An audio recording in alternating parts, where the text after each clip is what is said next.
नहीं ज्ञानेन सदृशम पवित्रम इह विद्यते।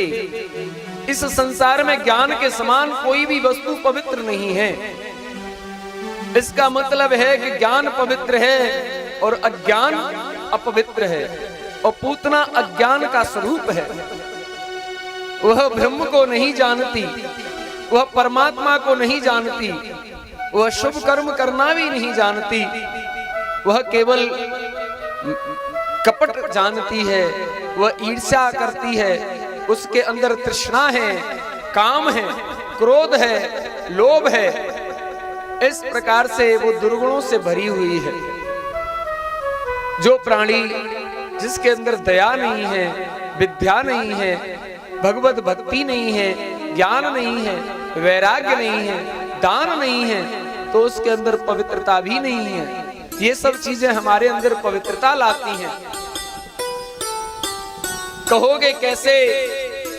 तो हाथों में कंकड़ पहनने से हाथों की शोभा नहीं है, दान करने से इन हाथों की शोभा है, स्नान करने से इस शरीर की शोभा नहीं है, परमात्मा की, साधुओं की, संतों की, ब्राह्मणों की सेवा करने से इस शरीर की पवित्रता है।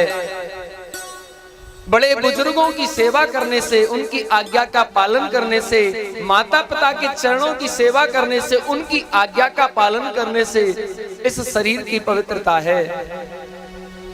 सुंदर दृश्य देखने से इन आंखों की पवित्रता नहीं है। वो नेत्र नहीं है मोर पंख जिनसे प्रभु का दीदार न हो, वह दिल मत समझो पत्थर है जिस दिल में प्रभु से प्यार न हो। कभी मथुरा, वृंदावन, रामेश्वरम, अयोध्या, काशी, गोदावरी, नासिक, हरिद्वार, त्रिवेणी संगम, प्रयाग जाते हो, उन तीर्थों में जो स्नान करते हो, परिक्रमा करते हो, ध्यान करते हो, दान करते हो, वही तो आपके जीवन को पवित्र करता है।